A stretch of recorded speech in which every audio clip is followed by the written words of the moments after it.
There's something. Are you on Wi-Fi or are you using your cell data?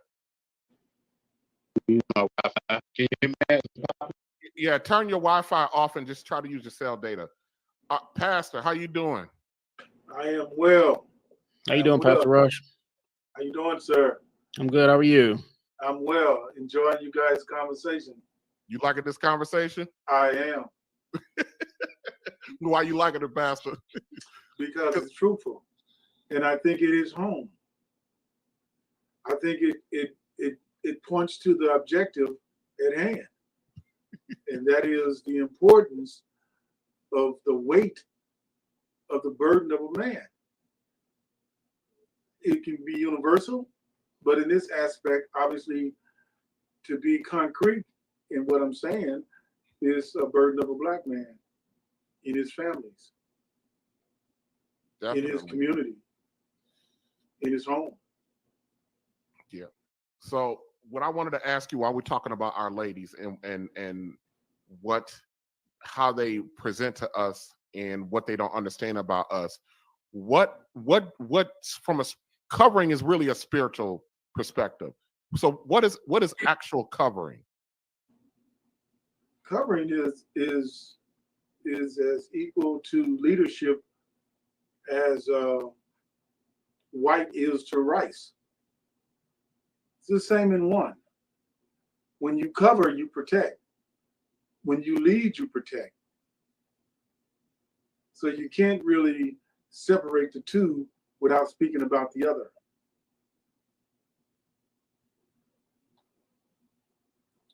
So when you talk about covering, you're not going to relinquish yourself of a burden.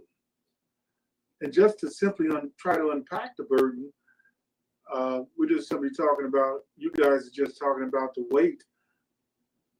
But it's impossible for me to discuss leadership without giving a biblical perspective.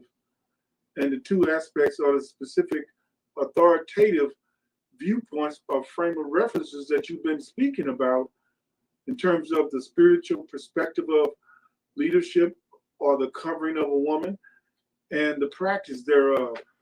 Both have tremendous impact on the woman when she's able to understand that they both are generated through what my brother just talked about, order and structure. Can't get away from it. Can't get away from it. It seems like they're running away from it. Well, they're running away from it because they're running away from it because it takes away from what they would consider their identity. And they feel as if they're losing who they are in that person if they surrender to that rule and that structure that the man offers.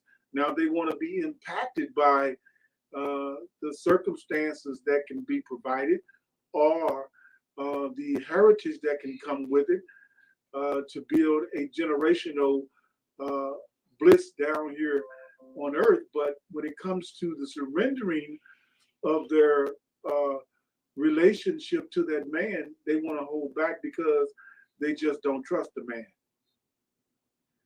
See, one of the things that I've learned throughout marriage, I've been married 38 years. December the 1st will be 39 years to the same person. And one of the things that she's had to learn is that structure and order comes up under the supremacy of God's word. And one of the reasons why women don't tend to trust male leadership more than they trust themselves is basically because, for the most part, in Black history, history will teach you that the strongest image to any woman is, in their eyes, another Black female in the Black community. That as always, you've talked about it on your stream on several occasions. The substance that have rolled from your streams have caused some to be suspect, some to be infuriated, and others to be adaptable to what is both reason and logic. but yet still some run because they feel it's going to take away from them being the authority in the home, when in fact, they're really actually being the rebellious one in the home, even when the man fails. If they're trying to lead rather than follow. Yeah, that doesn't mean that they don't have a voice. That just means that there's order and there's rule in the house. I would say this here before you move forward, TJ. It's interesting when I hear women on social media, on platforms such as what you are holding, which I think is an awesome platform tonight, and your guest is speaking so eloquently. Women tend to have an issue when it comes to who they are, and so they are, if you notice, identifying themselves, and you guys have heard this and seen the quotes across social media, calling themselves queens. Now, when a man calls himself a king, he's also putting himself in a place of leadership where he has to represent a man in a certain way. There's a criteria that comes with that where he can't juxtapose what he says his objective really is about, and that's leading the family or relationship or woman. The woman says she's a queen, but historically, when a woman has been a queen, she is a queen to a king. When a king has a relationship with any person, especially with his own woman, he rules over her. He doesn't ask her for direction. He rules, and she surrenders to that rule without any feedback that's negative. But yet you see women calling themselves queen without a king. Yeah, Mr. Victor, I'm gonna get you in just a second. I remember having a conversation with my ex-wife, Pastor Rush, and I end up telling the people. I tell people this all the time about my failed marriage. I said my marriage failed because of me. Now she may have done the walking, but she ran my marriage. She ran the marriage. She ran every bit of it. Every major decision that was made, every turn that we made in that marriage was based on her decision. And I did not have the backbone to stand up to these bad decisions that I knew were bad decisions. And every decision that was made, the outcome was worse. I was the same way. Was bad. Every decision was bad. I mean, every decision put us in a worse situation. And guess who had to dig us out of that worst situation? But the absolute rejection of any counsel, but with me not understanding. I was supposed to be receiving counsel and making the decision, not giving her counsel and having her make the decision. Because those decisions led that marriage off the rails, led us into financial ruin, led me frustrated, led her more out of control, more out of bounds. Look, Pastor, let me tell you something. I hate to admit this. Oh, my wife went on a singles retreat with the church.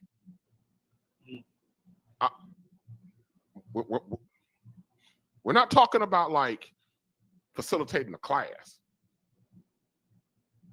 She wanted to go because her girlfriends at church were going.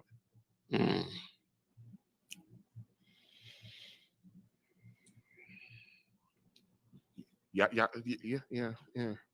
Hold on. Was that Stella Got a Groove Band? That's what you heard there. Yeah. That's how bad it was. Yeah. This was subsequently too. That was the incident that got me. How you get kicked out of a church? Well, I did it. I got kicked out of a church because the first thing, what I went to the pastor, and that was the end of that for me. Like, you know what I mean? Who how do you allow? And then even looking back, confronting him, talking about how do you allow this? No, I allowed that. Because when she came back, her key shouldn't have worked in that door no more. There were no consequences for her actions, for her behavior. No. I married a woman that was older than me. I was 28 when I got married. She was a decade or more older than me. I did the same thing, about a 10-year gap in my first marriage. And she took advantage of the naiveness that I had in that regard. You know what I mean? And I had a very idealistic way of thinking about marriage because guess who I was raised by? Your mother. My grandmother. Happy wife, happy life. I thought that was a real thing. Yeah, lessons learned. Yeah, you supposed to sacrifice your happiness for hers. It don't really work that way. Yeah, look, the Uncle Junior was like, "Why did the church let her go, man? I don't need money. What do you mean? Why they let her go? Have you not looked at the current makeup of the black church? It's the pastor and a whole flock of women. Them tithes and offerings. Well, I guess. Did I step on your toes with that one, Pastor? No, no, my toes are good. I think there has to be some biblical reference that would impart logic and insight into those phraseologies that were just used. I think if the church that we are talking about that can cause harm to someone's feet is a non-biblical functioning entity, and that it is a organization more than a relationship building environment, then yes, it should hurt my feet. But you know me better than that. We don't function from a secular perspective as if we're running a corporation with a bunch of CEOs. What the church is, biblically speaking, is a entity that functions with a federal head that gives wisdom and knowledge from a vertical perspective to the horizontal followers of the Messiah. And in that setting, there is a gospel presentation that reinforces what we are discussing tonight. When a man who's outside of a marriage has control over a woman, that woman is automatically in error. So right away, you see that church is in error because the pastor has more influence over the wife than her husband. In fact, I could turn there, but I won't because of the sake of time. But the Apostle Paul says in Colossians chapter 3, verse 18, he says to the woman that she is to submit to her own husband as befitting unto the Lord. And let me just say this as I'm on my soliloquy here, that woman has a responsibility to respond to her husband, not on the basis of his faithfulness, not on the basis of his sinfulness, not on the basis of how he provides even for herself. She has a responsibility to respond to her husband faithfully and with a submissive attitude based on her relationship with the Savior that will reflect through her relationship with her husband, if that makes sense. Makes perfect sense. Yeah. Mr. Victor Van Zandt, I know you've been waiting patiently. Woo. What's going on, man? How y'all doing? Good. How are you? Thank you. Welcome to the Real Bravado Network, brother. What's going on, man? I got an invite from Uncle Junior himself, and I was checking out the pod, and a lot of the conversation that's already been had is kind of been my been in my wheelhouse like the last few years or whatever. A little bit about myself. I'm an author. Couple of books right here. The Code, and it's a blueprint to solidarity among reasonable Black people. So it's meant to create a conversation where we can, actually share experiences and not overtalk each other, and actually have dialogue. Because a lot of our words are really, like all synonyms, like you may say bless, you may say another word that compares to that. And generally speaking, we all want the same outcomes. So, I just want to be a part of the conversation and see where I can chime in, where it makes sense. And one of the parts that you guys were talking about is, like the act of submission in general, right? And the pastor's already spoken on it from a biblical context. I'm going to talk about it from more of a structural context, because these are still the components that go into it. A lot of times when we talk about submission, we don't know how to frame the conversation to get the conversation, to get the outcome that we want.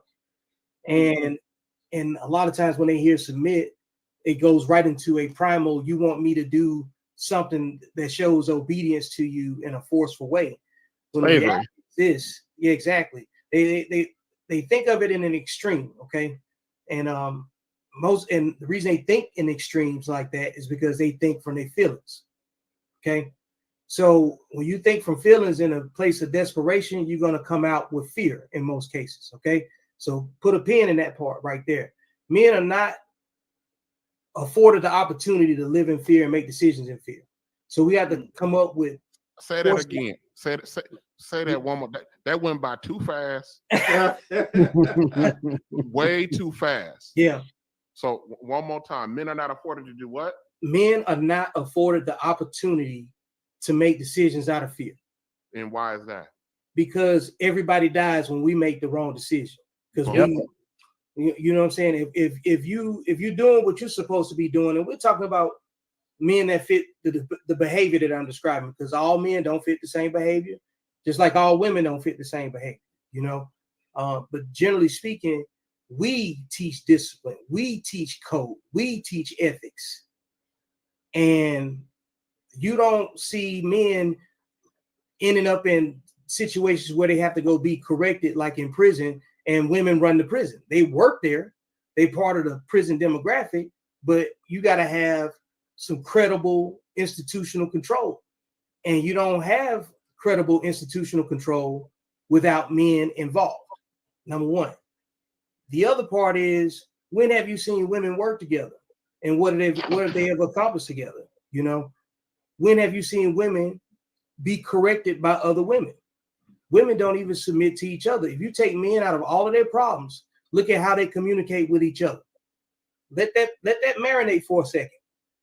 Now, they reinforce their communication with each other. In most cases, it's usually beef between mothers, daughters, nieces, aunts, and everybody else in the family.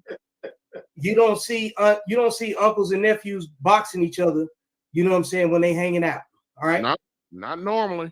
Anytime you got any beef in the family, if you do the investigation and start with the women, you'll probably end with the women. Okay. Yep. So I told my grandmother that she has 4 girls and 3 boys, and my mother and my aunts are always at war with each other, like openly. They could be at church. They could be at church. It don't matter. Grocery store. They warring. When there's disagreement amongst the boys, my uncles, myself and my uncles, when there's disagreement amongst us, you know what we do? Talk it out. Well, that box it out. That, but more likely than not, when there's severe disagreement, space is given. Space. You know what, dude? I'll talk to you in a couple of weeks or a month, or maybe next year if we make it that long. That's what we do. We're not going to sit out there in general. We're not going to sit out there because men understand something real important. Do we ever look at what we do to women, though? Hold on a second. I'm going to get to that. Do we ever look at what we do to women? I hear everything is on us, but it's not everything we have done to women over the years. It's about certain men that fit the behavior. See, if we narrow it down to behavior, if you don't fit the behavior, it is not on us. We ain't really getting to the core of the problem. Yes, women want that man, but why do they want that man? Because what we did to them before they even came up, we picking up pieces to the puzzle. We did nothing. What do we do? What do we do to them? Those are choices. What do we do to them? All of this comes down to outcomes. So tell me this. Is it about say we pick a woman? We don't know what she's been through in the past. What does that got to do with me? How we gonna ask her to submit? What we gonna give her to submit to? If we can't show what did I just say earlier? We have a problem with framing the conversation about submission and then not understanding, you know what I'm saying? This is what I'm talking about. Like, here's the thing. The conversation that we talking about when it comes down to submission, it's about making choices. It's about picking the battles that are worth fighting to win for the overall good. It's a difference between being right and being righteous. Okay? For me, like everybody got to accept everybody has to accept the decisions that they've made up to a certain point. Like, yeah, you don't know what she's been through. Hell, everybody don't know what anybody been through. You know what I'm saying? So now we got a clean slate, and now you got to deal with your feelings in a responsible communication between your heart and your mind. You don't, nobody else is responsible for anybody else's trauma. Nobody else is responsible for your triggers or your trauma but you. You go get therapy. If we don't know what she's been through. She need to fix that first. That's choices.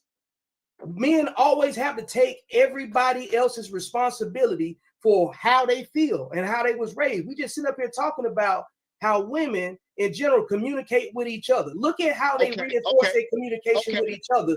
And then look, we're trying to make it make sense.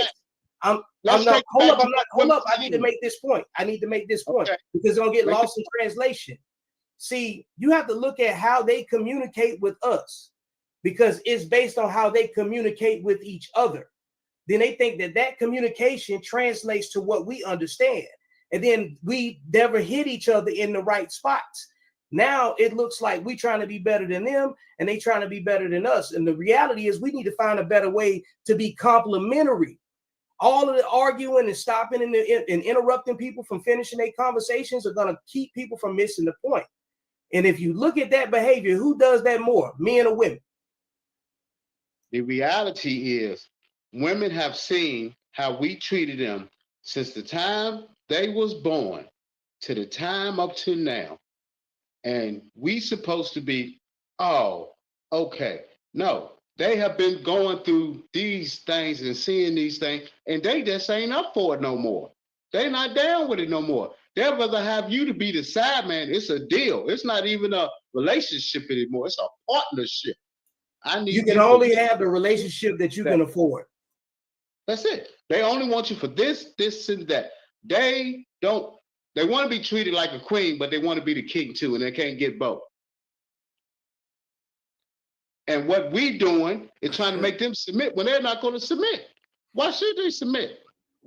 Hezekiah. Well, hold on, Hezekiah. Well, here's the thing. Here's the question. I hear everything you're saying, but the question comes back to this: why should Hezekiah Morris have to deal with what some other fella that she allows some other fella to do? Why would you have to deal with that? Because I chose to take up that responsibility. So you chose to be responsible for what another man did to her.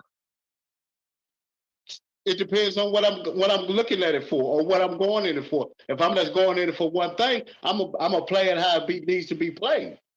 Well, we talking about marriages. Everybody can have different kind. You kind of see what I'm saying, Pat? We can have different kind of ways that we're going about. If we think, okay, well, we just want to be with this woman for this amount of time, we're going to do whatever. We don't care what she done been through. Or if we really want to be with that person, we're going to be patient with that woman. We're not going to worry about, oh, she needs to submit, she needs to do that. We're going to stick it out. We're going to help each other get through what we got to get through together. But today's world is all like, it's full of games.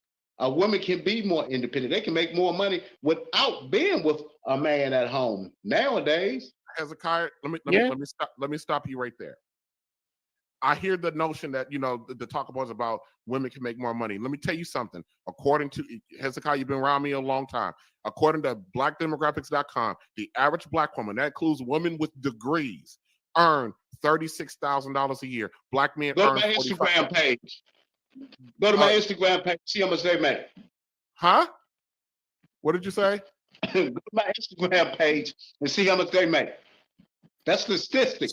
So So can I jump in right here? Okay, like right here, this whole conversation, I'm watching it. We're having an objective conversation. Hezekiah, you're having a subjective conversation. You're speaking from Right. personal experience. Yeah. So objectively, being in general, meaning like take you out of it.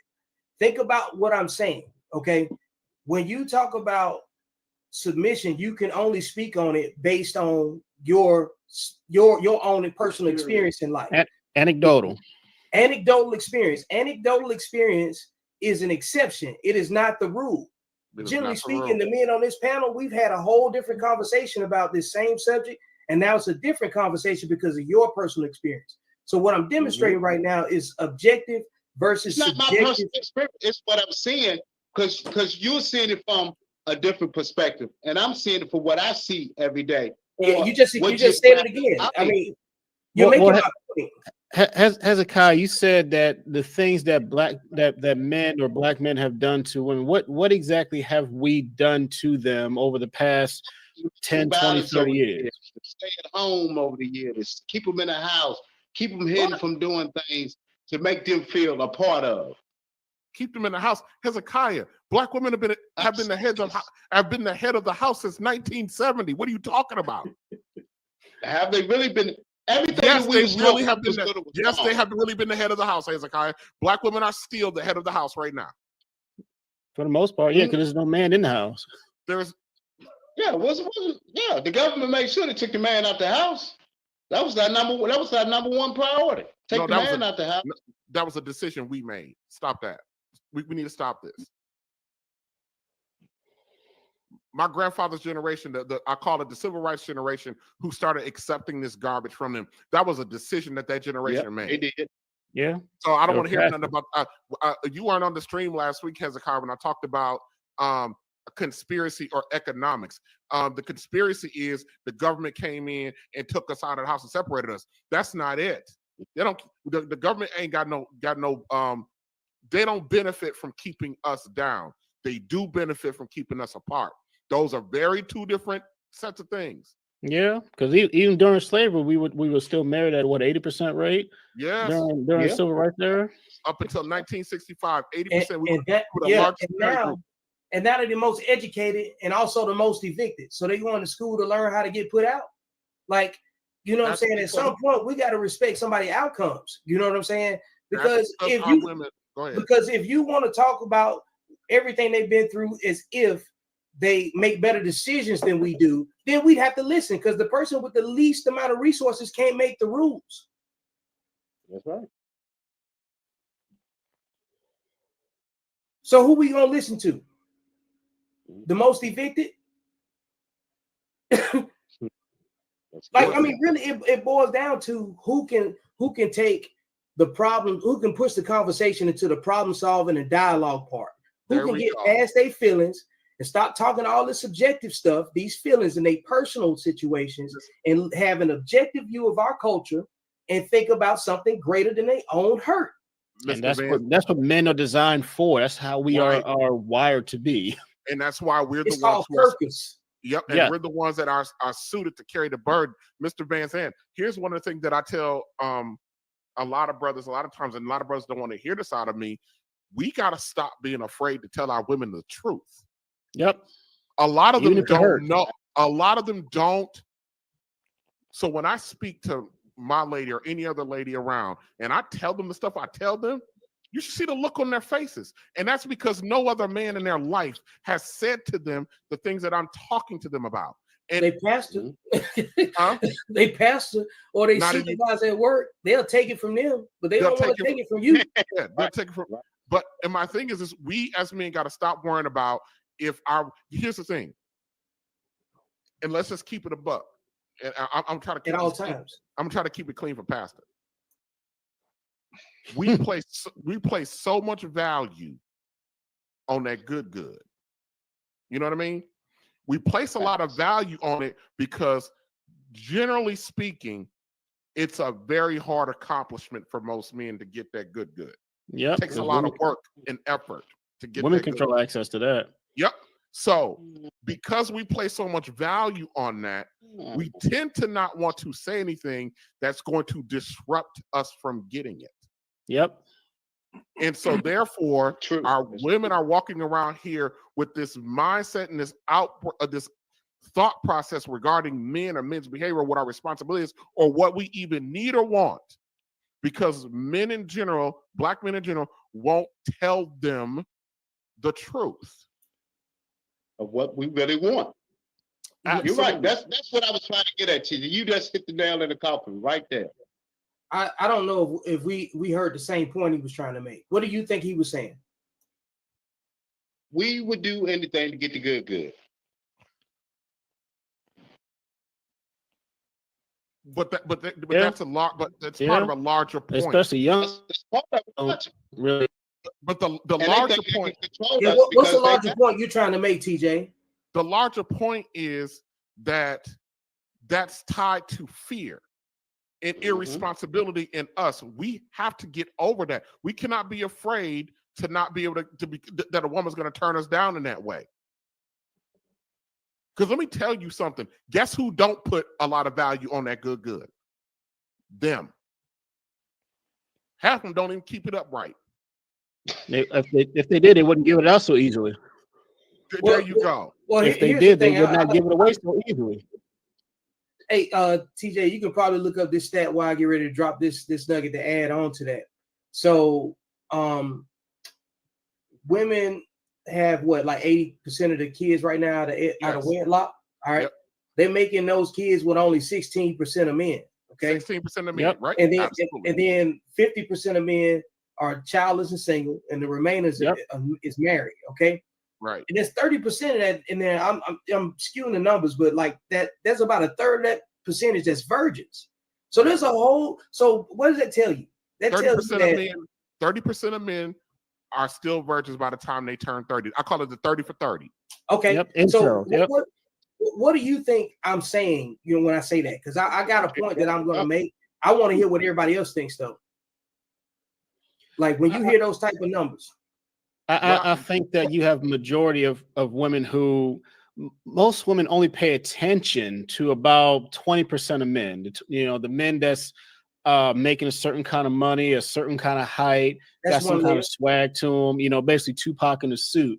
So you look at certain brothers who have a bevy of women on their profile, lots of kids. You know, a Future, a Nick Cannon. You know, people like that, because that, you know, those are the guys who are attractive to most women. So you have a bevy of women who they keep getting with the same guys.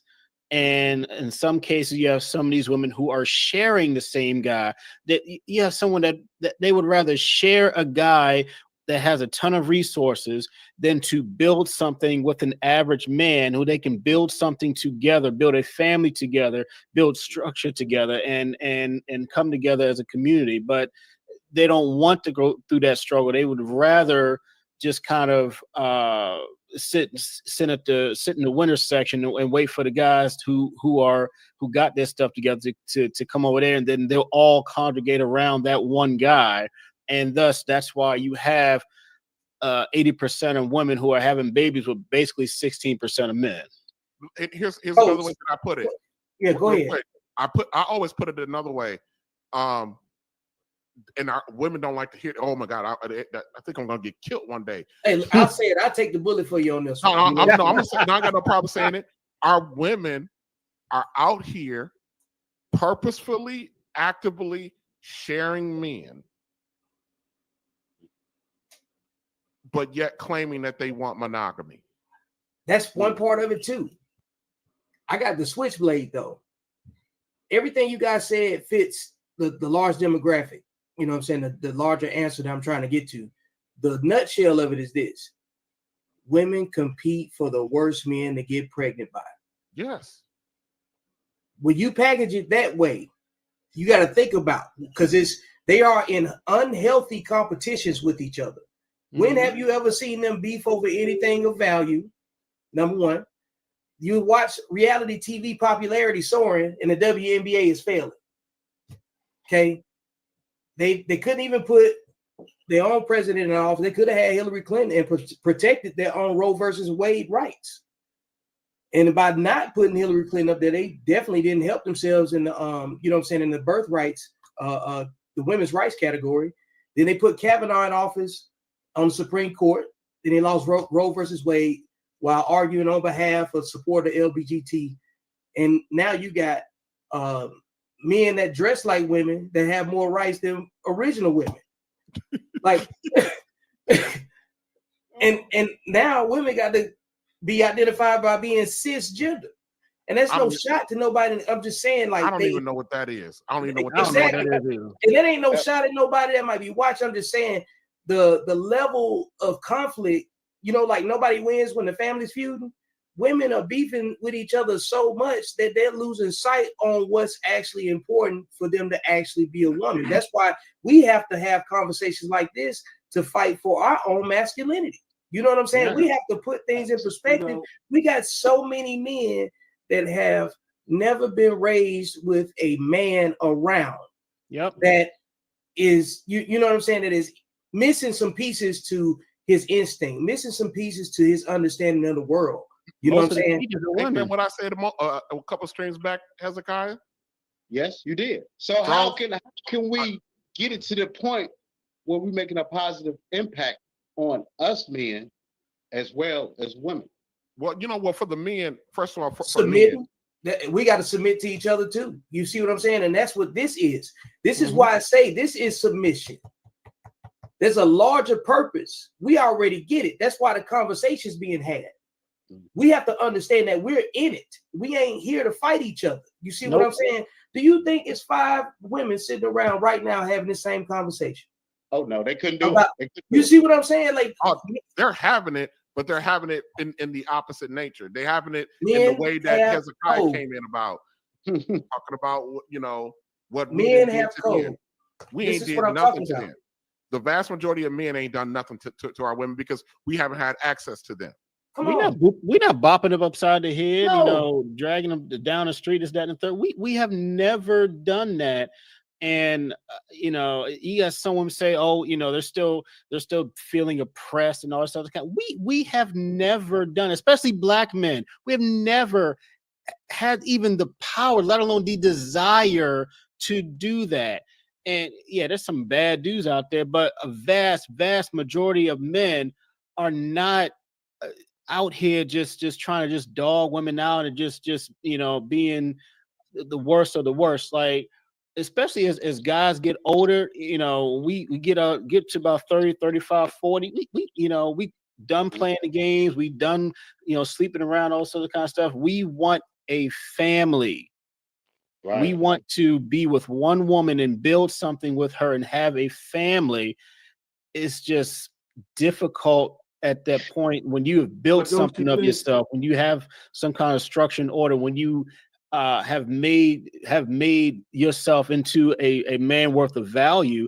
It's hard to find a woman who will willingly come under your covering, will willingly come under your leadership, and submit to your guidance and be under your game plan, your purpose. Pastor, you were going to say something? Yeah, I don't want to juxtapose what you just said, but that's an apparent contradiction in terms, because that's a double standard. Because you said that by the time you're at a certain point in life, you're through playing around, and now you're ready to settle down and you want a family and marriage. I'm not saying that that's bad. I'm not saying that that's off the objective that we're discussing. What I'm saying, the substance of what you said is an equal opportunity for females. But we're talking about what happens to a female tends to put them in a dark place.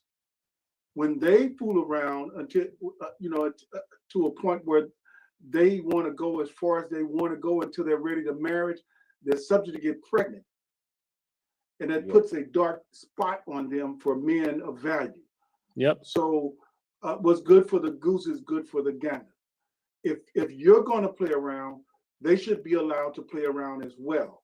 But the consequences for them are way more dire. Especially there's this thing called pair bonding, or what we or soul ties, what we call it, in the spiritual world. it diminishes their ability to pair bond. And In order to submit, for a woman to be fully committed, she has to have the ability to pair bond. And there's been multiple studies out there that says when a woman hits around 5 or 6 sexual partners, it starts to obliterate her ability to pair bond. And it's over 10, she basically can't pair bond anymore. That's why you see women in very short-term relationships, because she can't attach. Right. Yeah, And I'm not saying that men should be out here just I wasn't running trying to say it in a negative light. I was just Mhm. trying to use what you said. I should have worded it better. I Mhm. was trying to use what you said to try to make a point Mhm. of interest based on Pastor, I see what you the were big saying. picture that we're trying to paint here.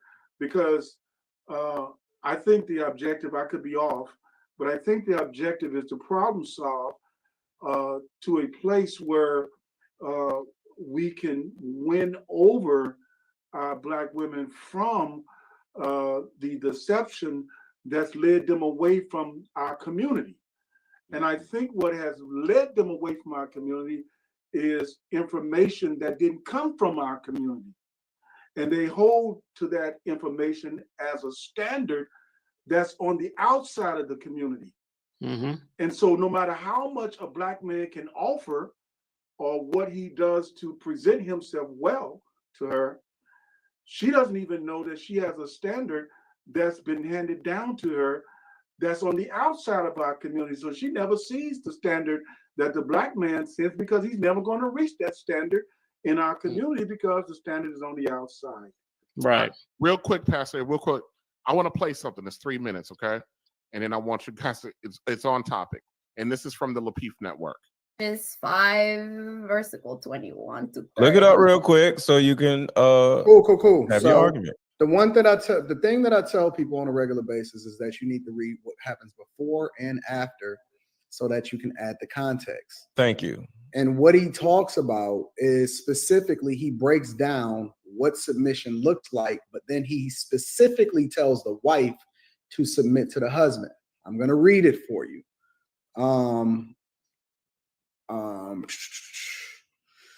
Giving thanks always for all things unto God the Father in the name of the Lord Jesus Christ. In 21, it says, submitting yourselves one to another in the fear of God, not submitting based off of to the will of a woman, in the fear of God. And then he goes on to say in 22, wives, submit yourselves unto your own husbands as unto the Lord. In 23, for the husband is the head of the wife.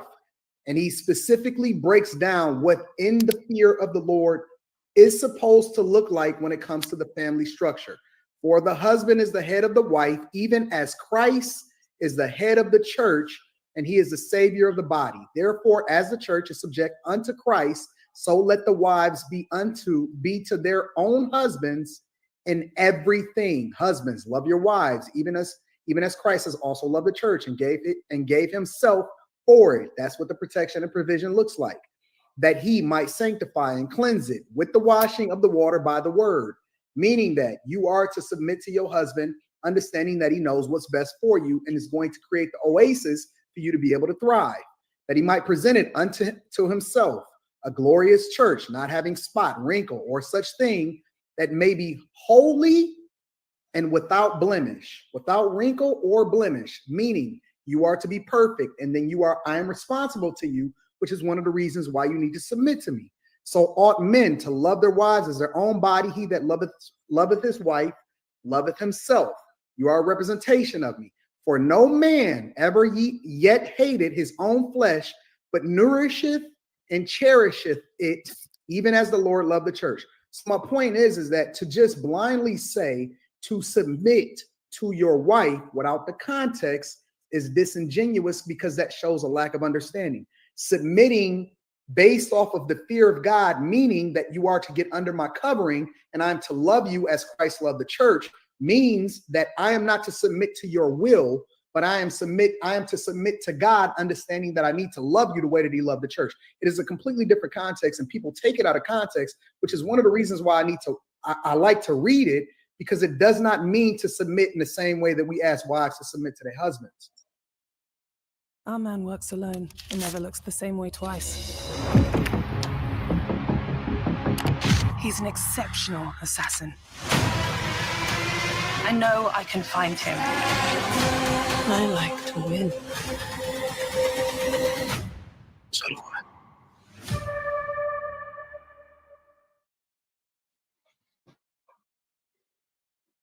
He brought that up because the woman was talking about that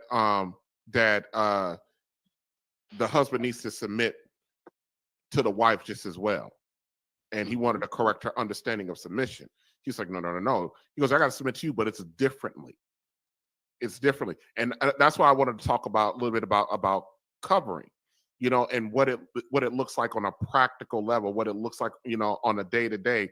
Because if we're going into this thing, if we find a woman, a Black woman out here that through all of her flaws and her brokenness and her imperfections and the behavior and she might be willing on some level to hear you, we have to know what we're doing, and we have to know what we're talking about so we can actually provide that leadership. We can provide that education. We can provide that direction for her. And the original topic of this stream is the burdens that men carry. The brokenness of our community is on the burden of the men, because our ladies will not have never been. Our ladies would not be where they were right now if the men I call it the civil rights generation. When that feminist movement infiltrated the civil rights movement, and when that New Deal came, and then they started offering entitlement benefits, if the men would have done one thing, and that was say, over my dead body, we split this house, we split this family, and over my dead body, you're gonna let that white woman come in there and you're gonna get in the middle of her fight with her man. You stay in your place. Your fight ain't with her man. Your fight is so that we can survive. So that's why I wanted to talk about the covering, because a lot of women don't want to come under covering, like the lady in that. And I wish I would have had the clip right before when she was talking about, well, you need to submit to me first. Our women believe that. That's how they operate with us currently, that we need to submit to them. And I tell any woman, you don't have to submit to a fool. Right. Once that man is proven, no one's ever going to tell a lady you submit to a fool. No one's never going to say that. No one's ever going to say you give up responsibility to a fool. But too many of our women have. But I'm just saying. Come on now. Hey, you heard what I said earlier. They compete with each other for the worst men to have their kids with. That ain't got nothing. Like, you take men out of all their problems, they got major problems with each other. Like, let that settle in. Like, I don't know you gentlemen, and listen to the nature of the conversation that we're having. You know what I'm saying? The level of it. There's a desire to solve the problem. There's no desire to compete with anybody. Everybody has something to contribute, and they want their voice heard. They want their space validated. You know what I'm saying? Because men know what it's like to go everywhere and be denied and still have to act like it didn't matter. That's a great point. We are the embodiment of stoicism, class. That's good. Code. Because we can't act like them and expect anything. Now think about that. Imagine if we communicated with each other the way they communicate with each other. Well, we wouldn't have no men. We got a bunch of dead men around here. Oh yeah, we got that. Look, you see how that just answered his own question? Yeah, we had a bunch of dead men. Well, you look at the slice of, like, you gentlemen that have been raised, you know what I'm saying, with a mother-led household. You guys have a way different, you know what I'm saying, perspective of life. And in some cases, it's a lack of maturity, lack of emotional control. It's a lack of problem solving without feelings. It's an inability to be objective. I'm telling you, when you start talking about what I feel like, what I thought I heard you say, or you interrupting other people, that's subjective energy that comes from in here, because you're getting triggered by something that somebody said. But if you live a life where you've healed and you can have objective opinions that don't reflect your behavior, you listen to the conversation way different. Yeah, Mr. Come on, like, Go ahead, Mr. Van Zant. Listen. Go ahead. When I get into a confrontation, I was raised exclusively by my grandmother. When I get into confrontations with people, and I'm being calm, and I'm being measured, and I'm being, you know what I mean, trying to verbally work my way through the disagreement. At some point during that conversation, especially if it keeps going off the rail, I give them what I call the warning. Yeah, what was the warning? No. My warning is this. I'll tell people this quick, fast, and hurry. Listen, I was born and raised and trained in dysfunction. That is my first language. Man, like put nitrous.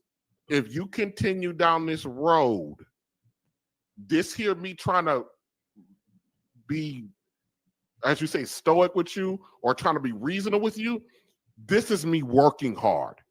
Because I'll tell you, this ain't my programming. No. I'm with my grandma. I'm already, they don't understand.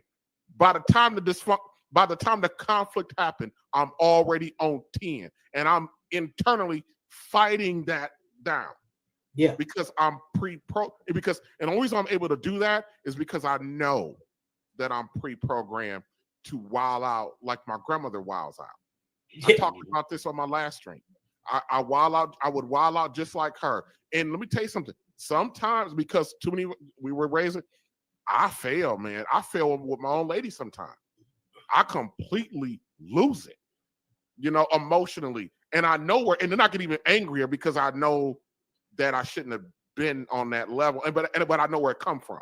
That's why you cannot argue with women at all.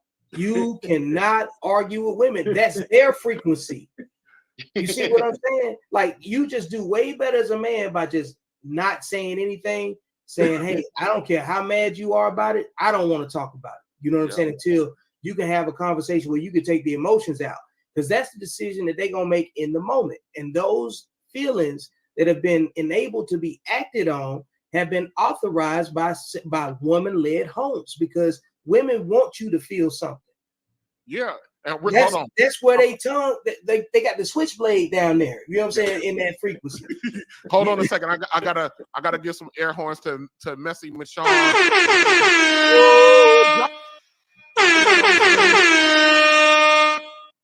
Go check her out, her channel, Messy Michonne. Thank you, lady. Thank you. I appreciate you for coming by. But man, a lot of us, unfortunately, that's our first language, but a lot of us have not done the work to recognize it, especially now these younger generation of guys who got younger generation of mothers. You know what I mean? And these guys are out here. When you see these young boys like shooting up the streets and terrorizing, that's all emotional wreckage, because that's how their mothers operate. I operate, and I tell people all the time, it takes, and it's almost embarrassing, for me to admit that, me operating in masculine frame is a damn job for me, because it's not my first language, because that's not how I was programmed. Yep. But at the end of the day, iron sharpens iron.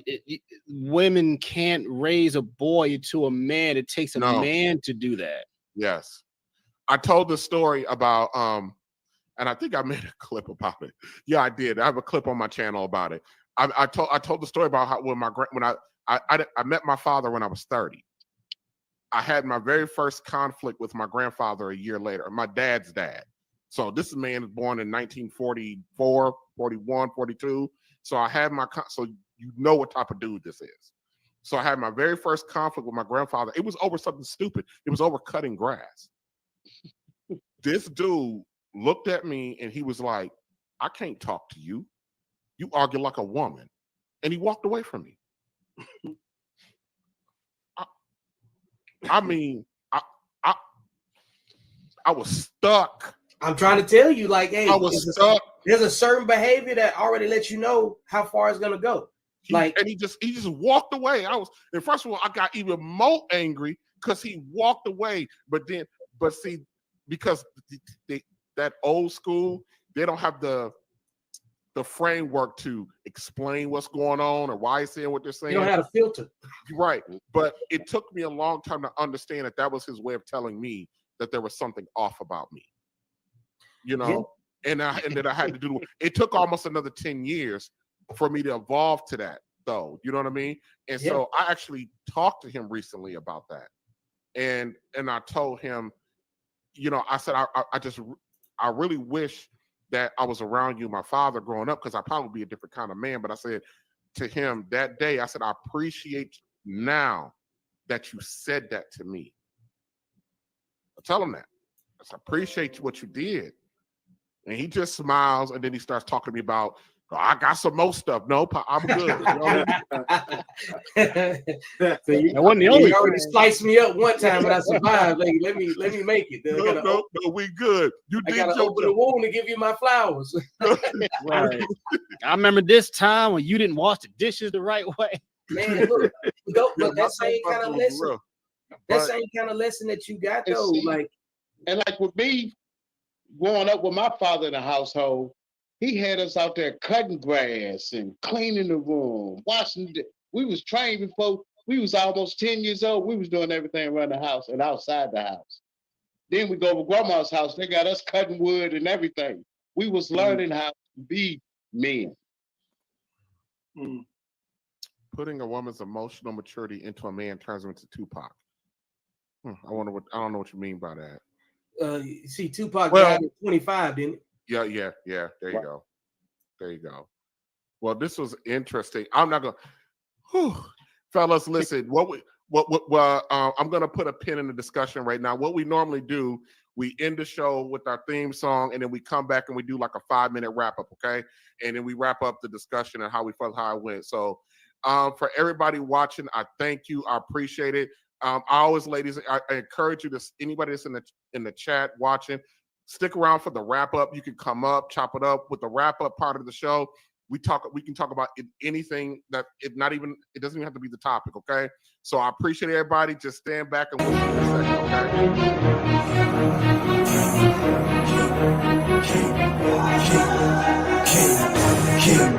Okay.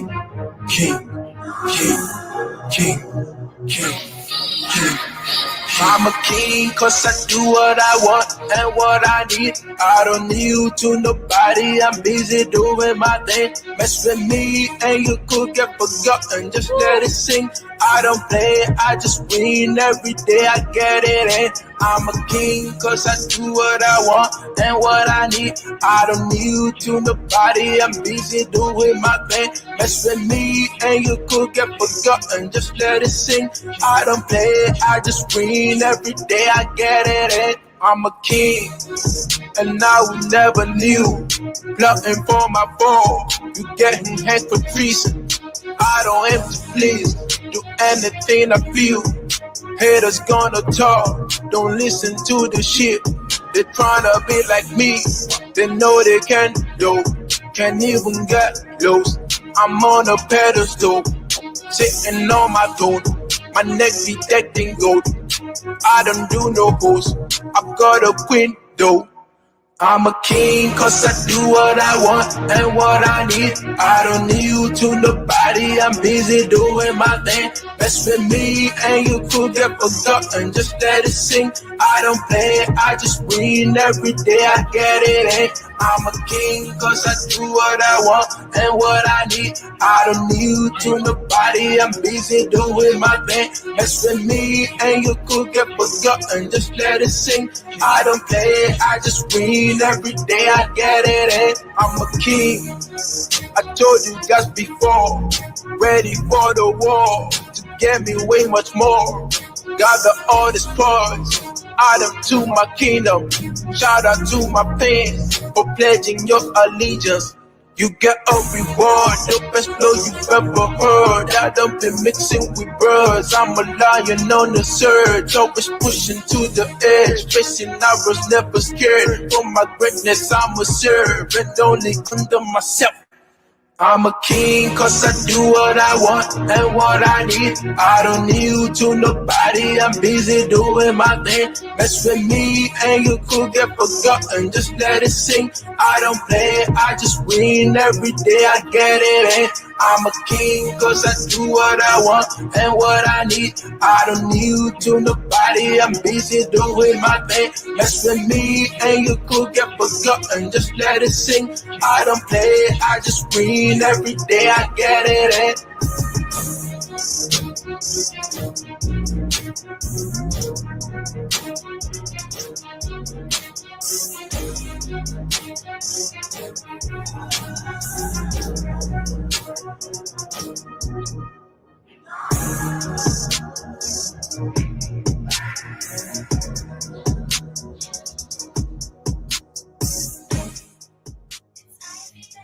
All right, guys. How do you guys think that went?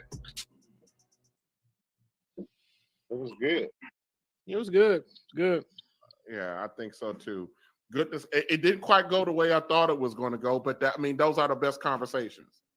Yeah. Yeah. And Mr. Life Lessons, I appreciate you coming up here. Thank you, Matt, showing out for the mastermind. Mr. Victor, No problem. appreciate you Thanks for for inviting me. coming.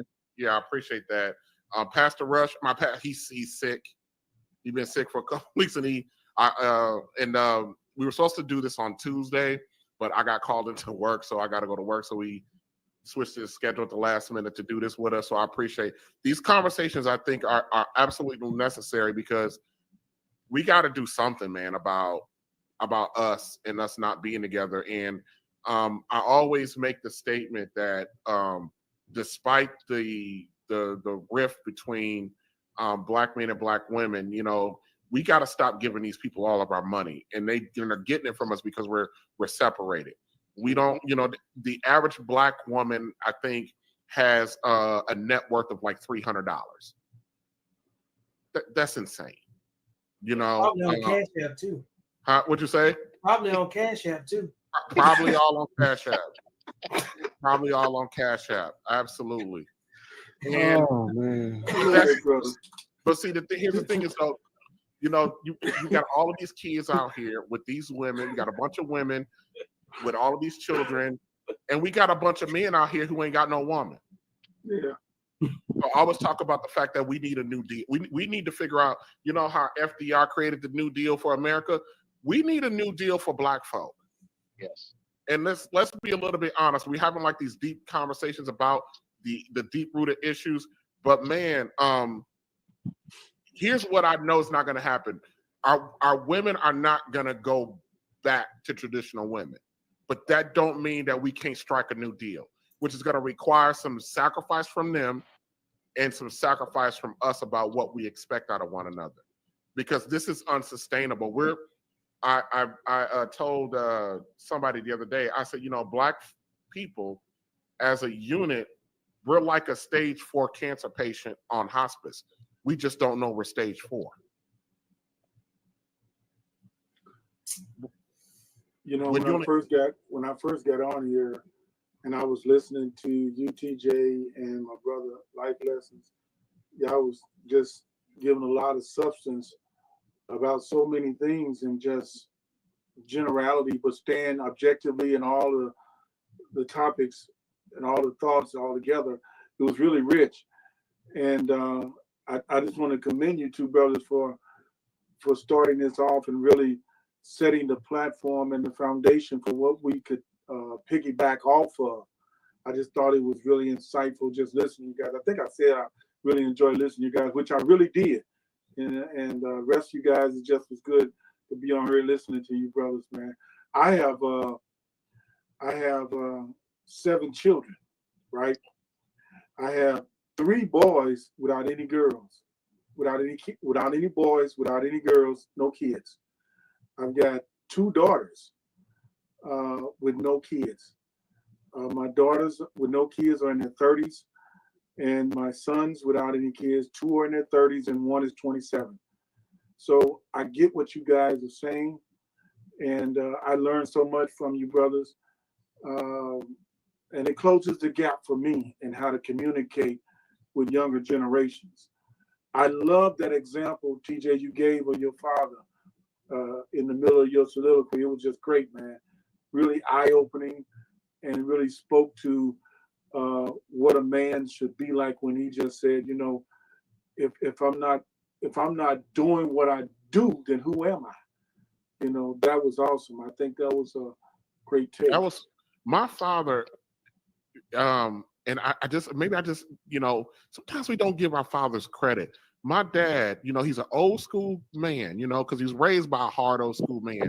But there, sometimes my dad says things, and I just look at this dude and I'll be like, wow, you know, because he doesn't fashion himself as a smart man. He doesn't. My dad is an absolute genius.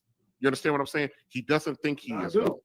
He does not believe this. Let me tell you something. I know this is like really small and trivial, but this lady that lives directly across the street from him, her mother was sick and they needed a ramp built. So my father's going to build the ramp.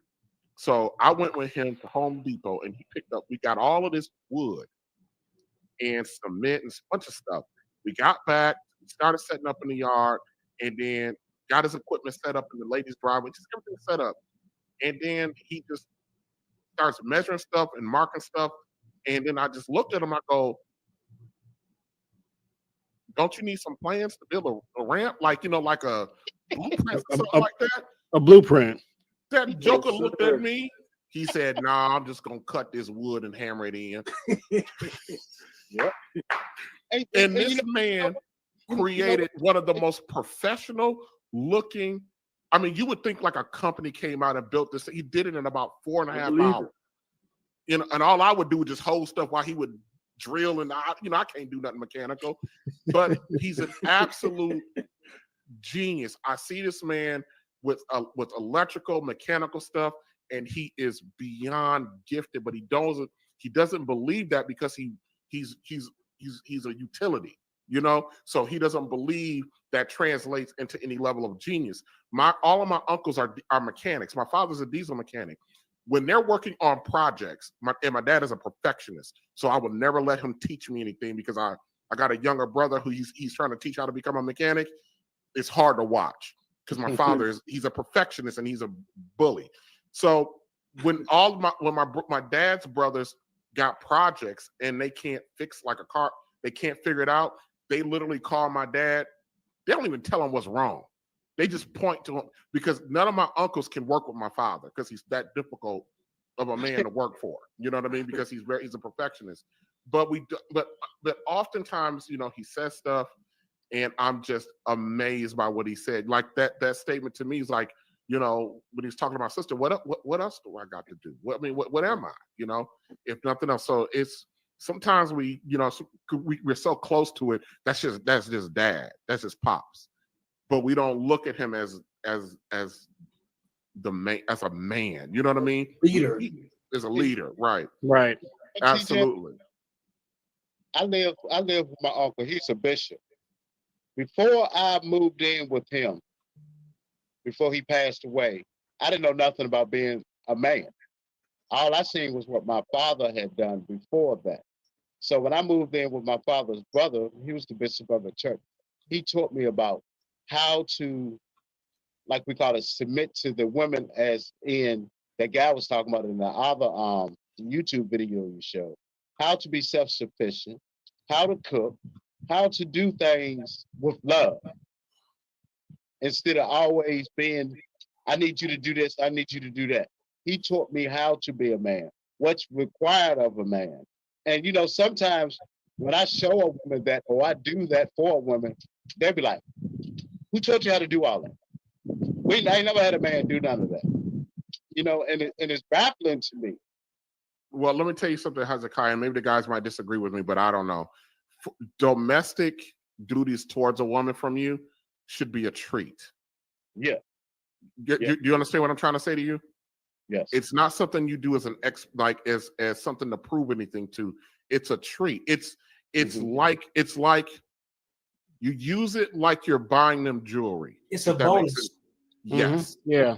Yeah. You do it like you're buying them jewelry because you are taking her out of her natural order and you're putting you out of your natural order and you're reversing roles. we are going to have to, and it's going to be a dog fight with us and our women, is getting us back as close to our natural roles as possible. Like I said, we're not fully going back, but we got to make a deal with, our ladies got to come and be honest brokers and make a fair deal. And our brothers are going to have to, we're going to have to show each other some grace and mercy. Thanks, Pastor, for that. We're going to have to show each other some grace and mercy, but that doesn't mean you give up your masculinity. And here's the thing. Men I'm late generation X. So our men, those of us that were born with no male rearing in our home, we're going to have to go out and learn what that is. Mm-hmm. We have an idea what it is. We know, we kind of know, we see it, but we're going to have to go out and learn what that is. Whether that be find some coaching or some other mentorship, like or even your peers that got a little bit more manhood than you do, and that's a little bit hard to swallow. Yep, you got to swallow that pride. Mentorship, like that's the thing. This whole discussion is about community mentorship. That's what this is. Mm-hmm. We know, like, a lot of people don't have therapists, and there's a lot of people that are therapists that are in this. There's like a lot of professional Black men that have accomplished something. Like, I'm 44 years old. Look at the level of discussion. Mm-hmm. Within our own networks, within our own phones, there are people that can solve most problems. You know, and when you start going down the list of who calls you with problems, solutions, and opportunities, that list gets very short. And when you start thinking about it, the places where you respect information and the source where it comes from, does it come from men or does it come from the women in your life? Well, no, most of my information now come from men. Yeah, and that's my point. This is why, like, we have men have to be about their purpose, and when you're on your purpose, you align with other men that are purposeful. Yep. The other parts that make your life whole find you. Women always migrate to comfort. So if you do you take care of you, the person you're supposed to meet is going to show up and get your meat. Okay. It is a fact. It's just the facts. If you name anything that you went and willfully pursued that never wanted you back. Yeah. Okay, like, let it sit for a second. Everything that you thought you wanted and everything you thought you were supposed to have got you off your purpose and got you distracted. Mm-hmm. When you had to go back in your bag to reboot and get back on your purpose, the right people showed up. Yes. The path light up like Billie Jean when you're doing the right thing, man. You know what I'm saying? Like, you have to be accountable for what you can control and what you can influence, and knowing the difference. Okay. Like, you gotta have some kind of code, man. You gotta set yourself up for success, man. If you got to have some kind of rules for you. Where can we get your book at? Oh man, look, you can take the chat. Hold up, let me go ahead and do you a favor. Let me go ahead and drop it right now. Drop it in the chat. Drop it one more time. I put it in the private chat and let you move it to where it needs to go, sir. I put it in a couple different spots. Put my books up and do some self-promotion tonight. Let me stop. Come on, man. Like, hey, look, that's what we should be doing. See, like, men that have purpose accomplish things that help other people. That's right. Men have code. We endeavor to help other people. We wake up with it. We want to call and solve problems. We can't turn it off. You know what I'm saying? Yeah. And that is to our benefit if we weaponize it for something that matters. Like you brought up earlier about, the economics. We got to get our money back, right? Yeah, we can have the iceberg or the tip of the iceberg conversation about, Beyonce, Rihanna, and everybody that want to spend their money to go see them. But here, think about it this way. If you took 5% of both of those fan bases, they could crash the stock market. Mm-hmm. It'll cause an economic ripple if they withdrew their spending power from things that do not help our culture. You know what I'm saying? And if they invested in themselves, they could take off and go in a completely different direction. We got all of the resource. We just need to have a focal point, and you got to have something that you are purposed on, like the wolf pack. You know what I'm saying? Uncle Junior, we talk about the wolf pack all the time. You got to have some wolves with you. So like for men that are trying to enhance the masculinity that they already have, the key to it is actually challenging yourself, putting some expectations on you that nobody else can put on you. You see what I'm saying? And holding true to it and not breaking your own code for nobody else's comfort. There you go. I mean, like you have already submitted. You have to submit. Like men have to be of service or they don't have purpose. What are you doing if you're not of service?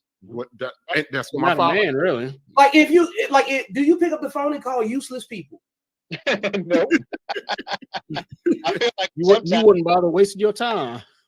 Those people you don't say those numbers. You either block them or something happens and the more mature you become, the more experienced, you are burdened with foresight. You have to see the future. You can't pretend that something dumb can't happen to you if you make this decision. Like it's real easy for us to go to jail. It don't take much to go to jail when you know what I'm saying, when you mind your business anyway. Imagine if you living reckless and you still want the comforts or the spoils of living an accountable life with no accountability. You can't have it both ways.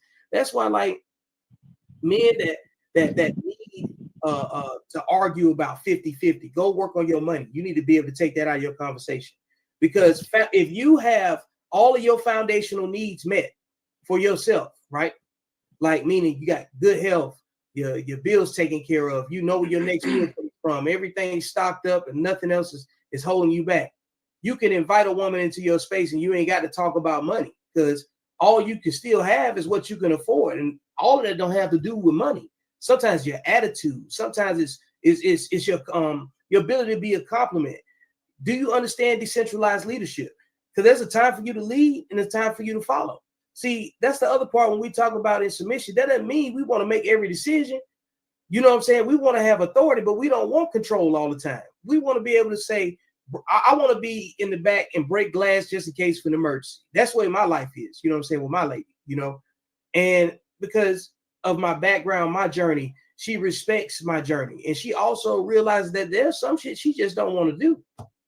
You know what I'm saying? And just like it's some things as men that we absolutely don't want to do. It doesn't mean that we can't do them. There you go. Know, we don't want the obligation. So men have to be honest about what do they bring to their own situation first. Can you be alone? Can you function in austerity? Can you improve your situation? So when somebody else comes in, you don't have to pass the blame. You know where it failed. Just like early in this conversation, TJ, you was taking accountability for what you allowed. Because you can't have nothing until you accept accountability. You can't have anything worth having if somebody don't take accountability. Mm-hmm. You can't have finances, money, a decent quality of life with no accountability. Outcomes reflect your accountability. Otherwise, you'll repeat the same decisions and echo chamber over and over again. Echo chamber, just caught in your own way. That's when people say, that's how you unpack. You can't get out of your own way. You can't get right because you won't take accountability for something. I think that's a good point that my brother just brought up. And I think you guys should take this energy and continue to persevere forward with it. And I think iron sharpen iron was mentioned earlier. I think it is imperative that this energy be invested in. And I think the overcoming of certain circumstances that are before us can be solved. We can problem solve those things when we have the same mindset. I just think enough brothers don't want to get around, because they want to steal all the joy or whatever it may be. But you brothers seem to be rock solid, and I really appreciate being around you guys tonight. Yep. All right, guys, I'm gonna cut the stream. Mr. Life Lessons, Mr. Victor. I got access to Uncle June, so we'll be in touch. And it'll be kind of nice to probably you guys come around on the 15th when I'm talking to the ladies, the three generations of ladies. That I think that's gonna be something else. Victor, Life Lessons, TJ, I'll see you guys. You guys take care now. All you guys have a good night, y'all. Yes. All right. At Harbor Freight, we do business differently.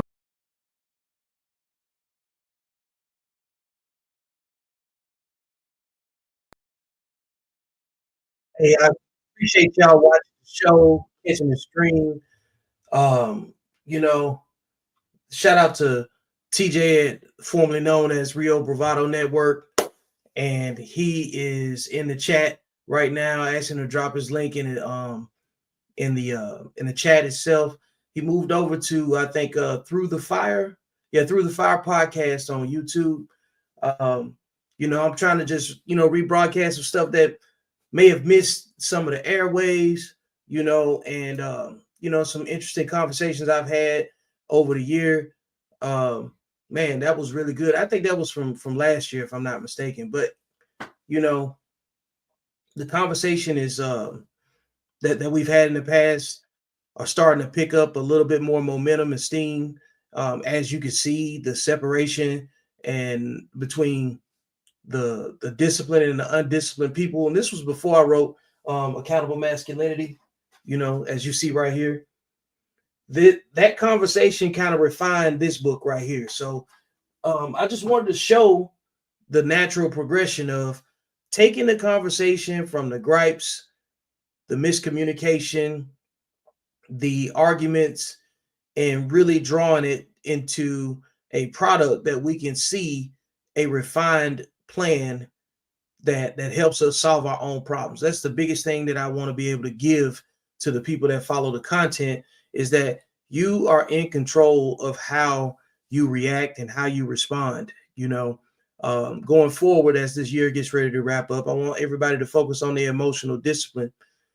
Not everything doesn't deserve a reaction. You know what I'm saying? A lot of things deserve to get ignored.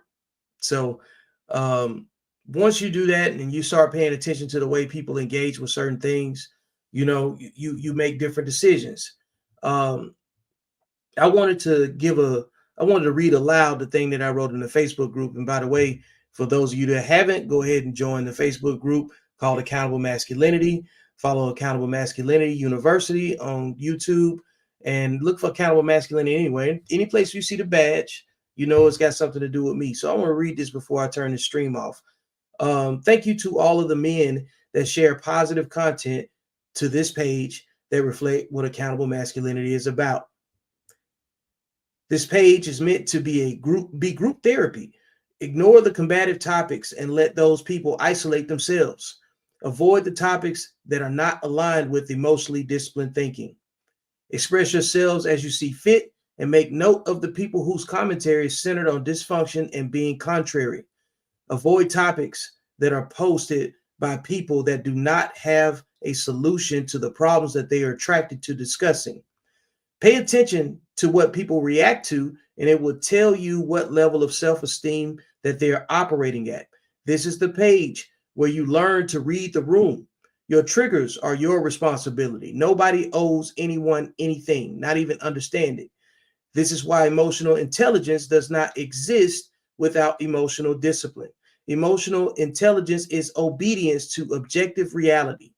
Other pages are groupthink based and bullshit and rage baiting trauma. Every time you go into a conversation that doesn't fit your behavior, just to attract an unproductive argument, it's no different than letting someone penetrate you and disrespect your body with disingenuous intent. It is feminine for men to argue. It is even less masculine for men to argue with women without teaching. Men are supposed to lead. That's what I want to leave you guys with, So like, share, subscribe, bring people to the conversation, repost this. And I appreciate you guys tuning in. It's been another episode of Code Talk, and it was a guest appearance on the Real Bravado Network, now known as Through the Fire podcast. And join the YouTube channel and let's build something. Let's work together and let's do some networking. I'm out.